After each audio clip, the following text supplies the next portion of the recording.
Now, in terms of what is legitimate renovation or tajdeed, I would argue that the Islamic tradition is a vast tradition. The Islamic tradition is largely unread. Even people now that are studying in madrasas, studying at Sharia colleges, do not go deeply into this tradition. This is simply a fact. One of the things, I'll give you one example. When I wrote a paper on female prayer, because this was an issue a few years ago, years ago when I was a student in Mauritania, I remembered in a book that Ibn Ayman from the Maliki madhab considered female prayers was permissible in that madhab. And I remember as a 21-year-old student underlying that. I actually went back to the book and found my underlining that statement.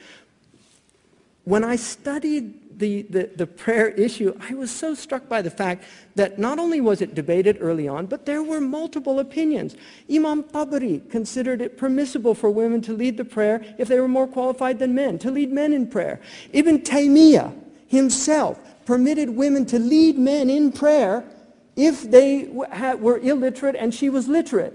He just said she should lead from back because she might distract the men if she was leading from the front. Ibn Taymiyyah permitting a woman to lead men in prayer. Right? I mean, this is the tradition. It's all there.